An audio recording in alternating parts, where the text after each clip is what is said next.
Hello दोस्तों, सूर्यकांत त्रिपाठी निराला जी के जीवन परिचय को अध्ययन करेंगे। स्वच्छ नतावादी भावधारा के कवियों में सर्वाधिक अनोखे व्यक्तित्व की गरिमा से मंडित कविवर निराला का जन्म बंगाल के महिसादल राज्य के मेदिनीपुर जिले में सन 1897 ईस्वी में हुआ था। इनके पिता पंडित राम सहाय त्रिपाठी उत्तर प्रदेश की बांसवाड़ा क्षेत्र के जिला उन्नाव के गढ़वा कला ग्राम के निवासी थे और महिसादल राज्य में जाकर राजकीय सेवा में कार्य कर रहे थे। जब निराला जी छोटे ही थे तभी इनके माता पिता का असामयिक निधन हो गया।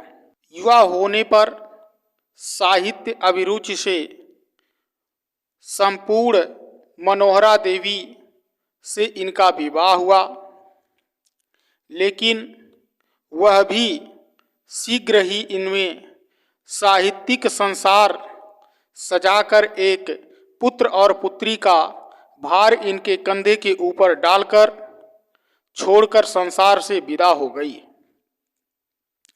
पुत्री सरोज जब बड़ी हुई थी उनका विवाह इन्होंने कर दिया, लेकिन थोड़े ही दिनों में उसने भी आंखें मूंद ली। निराला जी अपनी इस विवाहित पुत्री के निधन से अत्यधिक विशुद्ध हो उठे। मन के इस विचार को इन्होंने अपनी रचना सरोज स्मृति में वाड़ी दी। निराला जी ने प्रारंभ में अपने परिवार के भरण पोषण के लिए महिसादल राज्य में नौकरी की, किंतु अपने स्वभाव स्वाभिमान से भरपूर व्यक्ति के कारण सामंती वातावरण से यह सामंजस्य नहीं स्थापित कर सके। फलस्वरूप वहाँ से अलग होकर इन्होंने कोमलता में अपनी रुचि के अनुरूप रामकृष्ण परमहंस मिशन के पुत्र समन्वय का संपादन संभाला। उसके बाद मतवाला के संपादक मंडल में सम्मिलित हुए। 3 वर्ष बाद लखनऊ आकाशगंगा उत्तक माला का संपादन करने लगे तथा सुधा के संपादक लिखने लगे। फक्कड़ और अखंड स्वभाव के कारण यह भी इनकी ही नहीं, लखनऊ छोड़कर ये इलाहाबाद रहने लगे।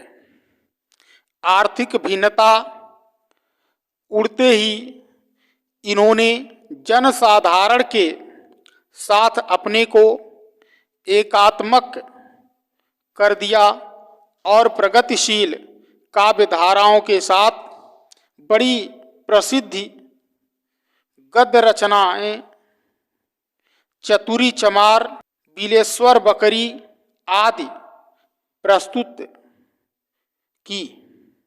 निराला जी ने स्वच्छंदतावादी विचारधाराओं को लेकर भी अनेक उपन्यास, प्रभावती, निरूपमा तथा कहानियाँ लिखी थी और 15 अक्टूबर सन 1961 ईस्वी को प्रयाग में इनका निधन हो गया।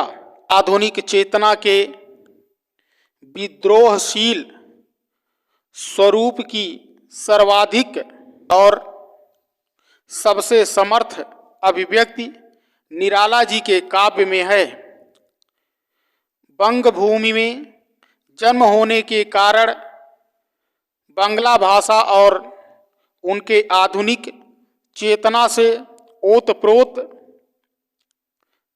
साहित्य का इन्हें भली प्रकार अध्ययन अनुशीलन का अवसर मिला। बंगाल में धार्मिक महापुरुषों राधा कृष्ण परमहंस स्वामी विवेकानंद आदमी भी प्रभावित किया। विश्व कवि रविंद्रनाथ टैगोर की कांस्य प्रतिमा का अभिनंदन करते हुए इन्होंने अपने प्रारंभिक रचना काल में रविंद्र कविता कानन की रचना की। इनका व्यक्तित्व सन महाराणा प्रताप था, इसलिए यह सभी प्रभाव इसके भीतर उम्र तक समाप्त हो गए। निराला जी की मातृभूमि हिंदी थी और उनके प्रति उनके मन में व्याप्त अनुराग था, इसलिए सरस्वती मर्यादा आदि पत्रिकाओं के गंभीर अध्ययन के माध्यम से बांग्ला वासियों के बीच रहते हुए भी इन्होंने हिंदी का अभ्यास किया और हिंदी में साहित्य का सृजन आरंभ किया।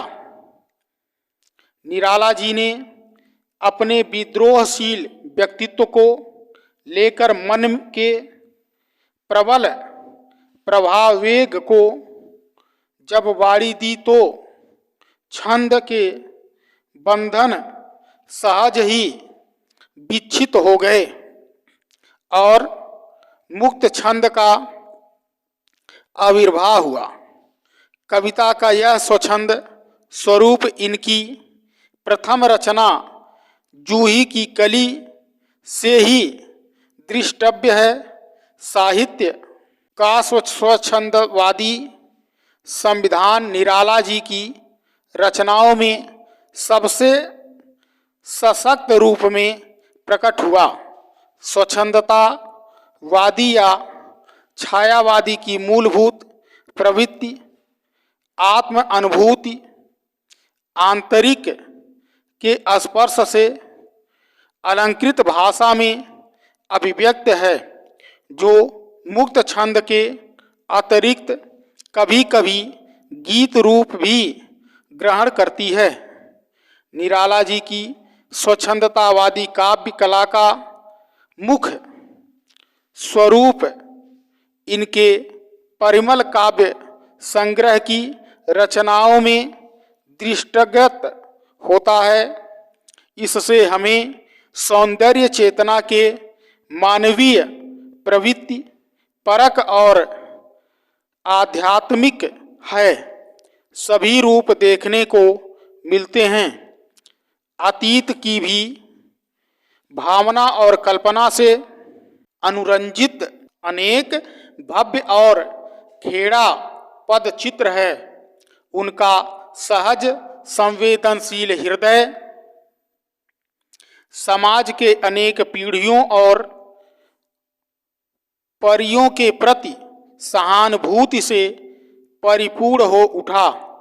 इन्हीं अनुभूति को लेकर इनका विद्रोह मन सजग हो उठा और बड़ी ओजस्वी शब्दावली में व्यक्ति समाज और संपूर्ण देश की विलंब के लिए आह्वान करने लगा है।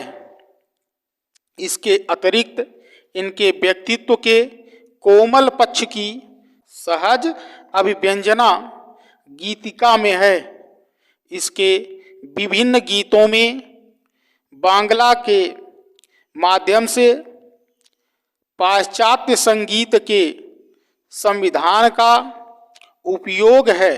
निराला जी को इस प्रकार छायावादी कवियों में सबसे अधिक विद्रोह, हसीन सर्वाधिक उदंत और जनजीवन के प्रति विशेष रूप से सजग कहा जा सकता है।